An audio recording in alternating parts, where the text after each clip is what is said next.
Hello students, welcome to my channel, The Biology Link. So in today's video, we will be further discussing NCERT chapter number 17, Breathing and Exchange of Gases. So this is the part 3. If you haven't watched part 1 and part 2, go and see that so that you can have a better understanding of this chapter. So in this part, we will be discussing transport of oxygen and CO2 as well as regulation and the disorders. So जो transport of oxygen से start करते हैं, तो हमने देखा था कि oxygen blood के थ्रू जा रही है, 97% जा रही है कैसे आरबीसी में, और 3% कैसे जा रही है in the dissolve state through plasma.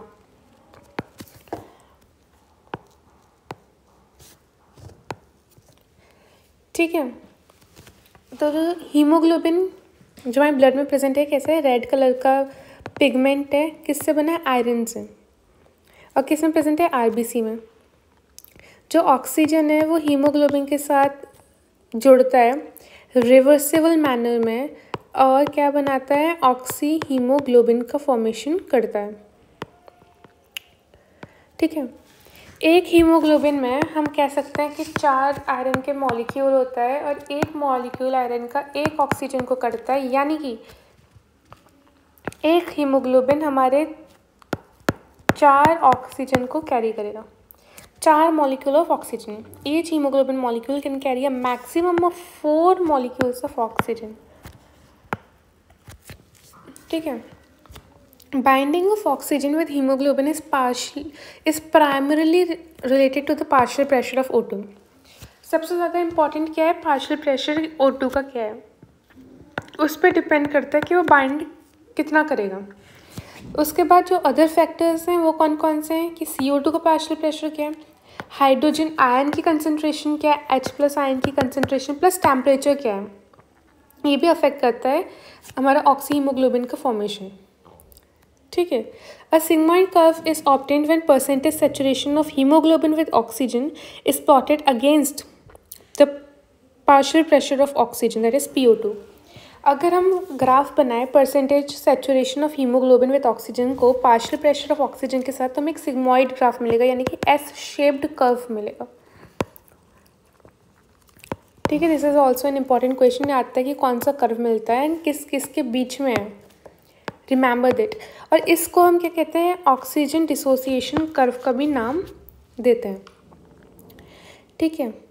और ये हमें बताता है, जैसे अगर हम इसको पढ़ेंगे तो इट विल टेल अस कि जो बाकी के जो हमने पढ़े थे फैक्टर्स जैसे कि PCO2, H+ आयन कंसनट्रेशन और टेम्परेचर, वो किस हद तक हमारा ऑक्सी हीमोग्लोबिन की फॉर्मेशन को या फिर ऑक्सीजन का हीमोग्लोबिन से बाइंडिंग को कितना अफेक्ट कर रहे हैं.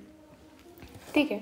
अब देखते हैं जहाँ पे एल्वेलाई है, जहाँ पे पार्शियल प्रेशर ऑक्सीजन का ज़्यादा है, उधर क्या क्या चीज़ होगा, उधर PCO2 क्या होगा, कम होगा. याद रखना ऑक्सीजन के अपोजिट होंगे सब. PCO2 कम तो H+ आयन भी कम, H+ आयन कम तो टेम्परेचर भी कम. ठीक है. एल्वेलाई में पार्शियल प्रेशर ऑक्सीजन का सबसे ज़्यादा, PCO2 कम, H+ कम और टेम्परेचर कम. तो ये फेवरेबल इन्वायरमेंट है किसके लिए, ऑक्सी हीमोग्लोबिन बनाने के लिए. वहीं अगर हम टिश्यूज़ की बात करें तो टिश्यूज़ में क्या होता है, PO2 पार्शियल प्रेशर ऑक्सीजन का कम है, यानी कि PCO2 ज़्यादा है, यानी कि टेम्परेचर ज़्यादा है, यानी कि H+ आयन की कंसनट्रेशन भी क्या है, ज़्यादा है. यानी कि ये फेवरेबल नहीं है ऑक्सी हीमोग्लोबिन बनाने के लिए. बल्कि अब ये जो रिएक्शन जो हमने लिखी थी ये अब चलेगी रिवर्स रिएक्शन में, और ऑक्सी हीमोग्लोबिन जो उधर प्रेजेंट होगा वो टूटेगा ऑक्सीजन प्लस हीमोग्लोबिन में. टिश्यूज़ में low PO2, high PCO2, high H+ concentration, high temperature exist which are favourable for dissociation of oxygen from oxy haemoglobin, indicates that oxygen get bound to haemoglobin in the lung surface and gets dissociated at tissue. ये क्या बता रहा है कि जो oxygen है वो haemoglobin से कहाँ पे बाइंड कर रहा है, लंग सर्विस यानी कि एल्वेलाई के पास कर रहा है, और टूट खा रहा है, टिश्यूज़ में टूट रहा है. तो जो 100 ml ऑक्सीजनेटेड ब्लड होगा वो कितना 5 ml ऑक्सीजन को टिश्यूज़ के पास लेके जाएगा under normal physiological conditions, deliver करके आएगा. ठीक है. अब हम कार्बन डाइऑक्साइड की देखें तो हमने कार्बन डाइऑक्साइड में भी पढ़ा था कि 20 से 25% कैसे जाएगा, आरबीसी से, 7% जाएगा किससे, प्लाज्मा से, एंड अप्रॉक्स 70% किसके साथ जाएगा, बाइकार्बोनेट के साथ।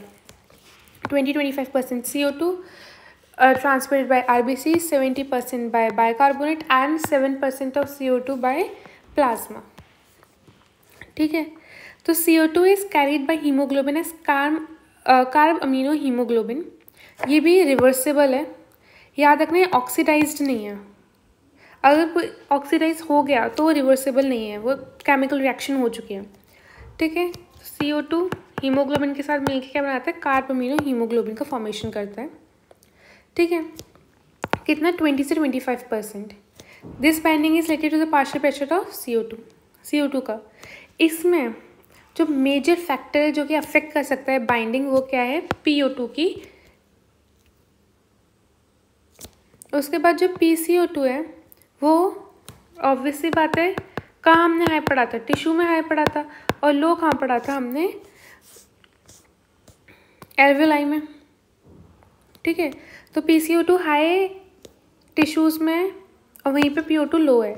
वहीं कार्बन डाइऑक्साइड ज़्यादा बाइंड करेगी हीमोग्लोबिन से, वेयर एज जो PCO2 है वो लो है और PO2 हाई कहाँ है, एल्वेलाई में। यानी कि कार्ब अमीनो हीमोग्लोबिन का क्या होगा, ब्रेक डाउन होगा।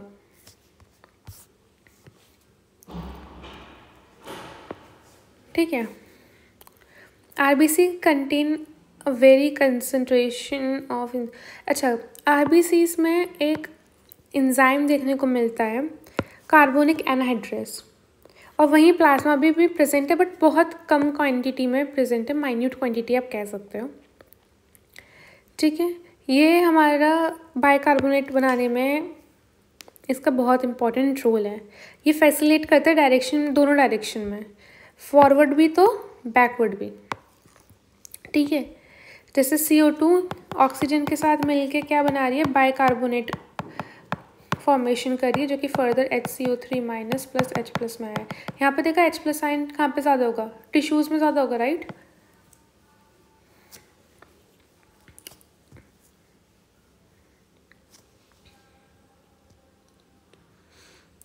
ये बाइकार्बोनेट आयन है, ये बाइकार्बोनेट है। At the tissue site where partial pressure of CO2 is high due to catabolism. हमने पढ़ा था सबसे पहले कि ग्लूकोज ऑक्सीजन के प्रेजेंस में टूट रहा है, किसमें, एनर्जी प्लस CO2 में। तो कहाँ टूट रहा था, कैटाबॉलिक रिएक्शन में हो रही थी, कहाँ हो रही थी, सेल में हो रही थी। सेल क्या बनाता है, टिश्यू बनाता है, राइट।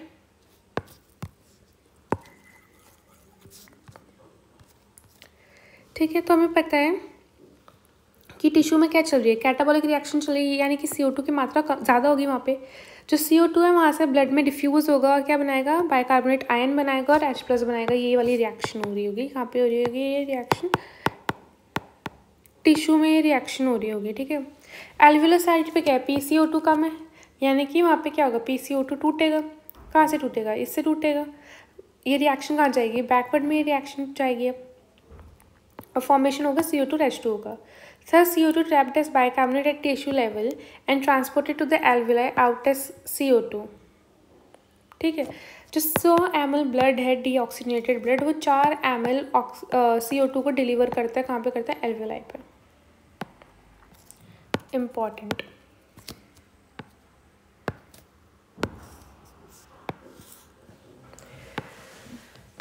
अब हम पढ़ेंगे रेगुलेशन ऑफ रेस्पिरेशन। तो इसमें हम 3 चीज़ पढ़ेंगे, एक रेस्पिरेटरी रिदम सेंटर पढ़ेंगे, एक न्यूमोटॉक्सिक सेंटर पढ़ेंगे, प्लस हमारी जो केमिकल रिसेप्टर होते हैं वो कैसे काम करते हैं वो भी पढ़ेंगे। तो जो ह्यूमन बींग्स हैं दे आर हाईली डेवलप्ड, क्योंकि मैमल्स हैं, उनका highly well developed respiratory system है, as we rate in the first page of NCERT। तो ये अपना रेस्पिरेटरी रिदम, कितना ब्रीद आउट करना है, कितना ब्रीद इन करना है, कैसे करना है, वो सब अपनी बॉडी टिश्यू का क्या डिमांड है उसके अकॉर्डिंग रेगुलेट कर सकते हैं, मेंटेन कर सकते हैं। कौन हेल्प करता है इसमें, न्यूरल सिस्टम हमारा इसमें हेल्प करता है।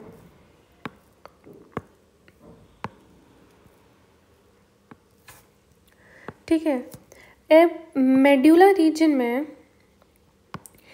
एक सेंटर प्रेजेंट है जिसको हम कहते हैं रेस्पिरेटरी रिदम सेंटर, जो कि प्राइमरी रिस्पॉन्सिबल है इस रेगुलेशन के लिए। वहीं जो पॉन्स रीजन है उधर एक pneumo, P for pons, P for pneumo, ठीक है, न्यूमोटैक्सिक सेंटर प्रेजेंट है जो कि मॉडरेट कर सकता है इस रेस्पिरेटरी रिदम सेंटर के फंक्शन को। This is very important. Medullary region में respiratory rhythm centre primary responsible, and दूसरा पॉन्स रीजन में न्यूमोटैक्सिक सेंटर वो कि मॉडरेट कर सकता है। अब जो न्यूरल सिग्नल जा रहे हैं यहाँ से यहाँ पे, वो क्या कर सकता है, जो इंस्पिरेशन का ड्यूरेशन है उसको कम कर सकते हैं। यानी कि हम जैसे हम बहुत आराम से, जैसे हम 2 सेकेंड्स में ब्रीद इन कर रहे हैं और 3 सेकेंड्स में ब्रीद आउट कर रहे हैं, राइट, तो हम इंस्पिरेशन का ड्यूरेशन कम कर सकते हैं, 1 सेकेंड कर सकते हैं, हम जल्दी जल्दी सांसें ले सकते हैं। तो उससे हम क्या कर सकते हैं, रेस्पिरेशन का जो ड्यूरेशन है वो कम कर सकते हैं इंस्पायरेशन का, ठीक है। और उसकी वजह से क्या होगा, हमारी रेस्पिरेटरी रेट भी अफेक्ट होगी। साथ ही में मेडुलर रीजन में एक कीमोसेंसिटिव एरिया भी प्रेजेंट होता है।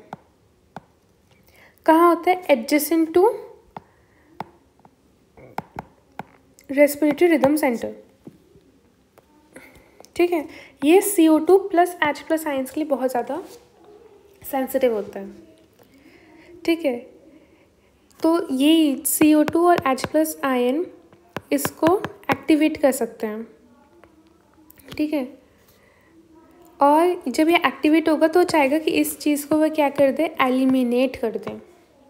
Increasing this substance can activate the center, which in turn can signal the rhythm center to make necessary adjustments in the respiratory process, by which these substance can be eliminated, ठीक है। Receptors, अब जो हमारी एक aortic arch में और carotid artery में भी ये वाले रिसेप्टर्स प्रेजेंट हैं, ठीक है, केमिकल रिसेप्टर्स, जो कि वहीं CO2 और H प्लस के कंसनट्रेशन में अगर चेंज आएगा उसको जल्दी से रिकॉग्नाइज करके नेसेसरी सिग्नल्स भेजते हैं। कहाँ पे, रिदम सेंटर पर। सब किसको भेज रहे हैं, रेस्पिरेटरी रिदम सेंटर को भेज रहे हैं सिग्नल, और वो क्या कहता है उसी के अकॉर्डिंग अपने एक्शन लेता है। इसमें जो भी रोल ऑफ रेगुलेशन हो रहा है, इसमें ऑक्सीजन का आपको कहीं रोल दिखा है, इसमें वो इनसिग्निफिकेंट रोल है इसका, ठीक है। Role of oxygen in the regulation of respiratory rhythm is quite insignificant. अब हम पढ़ेंगे डिसऑर्डर्स ऑफ रेस्पिरेटरी सिस्टम की। डिसऑर्डर्स क्या है, पहला एज्मा। एज्मा में क्या हो रहा है, इन्फ्लामेशन हो रहा है ब्रोंकाई और ब्रोंकियोल्स का। जैसे ब्रोंकाई ब्रोंकियोल्स है, इधर इन्फ्लामेशन हो जाएगा तो ये जो एयर पैसेज की कैविटी है वो कम हो जाएगी, नैरो हो जाएगी, जिसकी वजह से एयर को इन और आउट करने में थोड़ी डिफ़िकल्टी होगी, यानी कि हमें ब्रीदिंग में डिफ़िकल्टी होगी। और जब हम इसको पेशेंट को सुनेंगे एक्सपायरेशन करते टाइम, हम तो नोटिस करेंगे कि वो थोड़ी वीजिंग साउंड प्रोड्यूस कर रहा है एक्सपायर करते टाइम। मेनली एक्सपायर करते टाइम आपको ये वीजिंग साउंड सुनाई देगी। दूसरा क्या है, एम्फाइसीमा। एम्फाइसीमा के क्रॉनिक डिसऑर्डर है। क्रॉनिक डिसऑर्डर होता है जो धीरे टाइम पर टाइम वर्स होती जाती है उसकी condition. It's not generally treatable, मतलब सही नहीं हो पाता ये, ठीक है। ये किसकी वजह से होता है, जो ज़्यादा स्मोकिंग करते हैं, सिगरेट स्मोकिंग करते हैं, क्या होता है उनका जो एल्वेलाई की वॉल्स होती हैं वो क्या हो जाएंगी, डैमेज हो जाएंगी। हम जानते हैं जितना भी एक्सचेंज हो रहा है, अभी हम पढ़ के आ रहे हैं, वो कहाँ हो रहा है, एल्वेलाई की वॉल पे हो रहा है। जब एल्वेलाई की वॉल डैमेज हो गई तो फिर जो रेस्पिरेटरी सरफेस है हमारा वो क्या हो गया, डिक्रीज हो गया, तो हमारे क्या होगा, ब्रीदिंग में प्रॉब्लम होगी। That's also emphysema. लास्ट बचता है ऑक्यूपेशनल रेस्पिरेटरी डिसऑर्डर, यानी कि क्या होता है, कुछ इंडस्ट्रीज जैसे कि ग्राइंडिंग और स्टोन ब्रेकिंग इंडस्ट्री में क्या होता है, डस्ट की मात्रा बहुत ज़्यादा होती है, जिसकी वजह से जो हमारा डिफेंस मैकेनिज्म है वो फुली कोप अप नहीं कर पाता, इतनी ज़्यादा डस्ट को वो नहीं झेल पाता। अगर हमारी यही बहुत टाइम तक इससे एक्सपोजर रहेगा तो जो हमारे फाइब्रस टिश्यू हैं उसमें प्रोलिफरेशन हो जाएगा और इन्फ्लामेशन हो जाएगा, जिसके वजह से हमें फाइब्रोसिस हो जाएगी, एंड इसकी वजह से हमारे लंग डैमेज होने के चांसेस बहुत ज़्यादा इंक्रीज़ हो जाएंगे। तो जो वर्कर्स ऐसे फैक्ट्रीज़ में काम करते हैं उनको सजेस्ट किया जाता है कि आप क्या करें, प्रोटेक्टिव मास्क लगाएं, ठीक है। आप ये समरी जो दे रखी है इसको एक बार रीड कर लीजिएगा। आई होप आपको ये चैप्टर कम्प्लीटली समझ आया होगा. अगर if you have any doubt you can ask me in the comment section. I will try to solve it. If you like this video please subscribe to my channel. Thank you.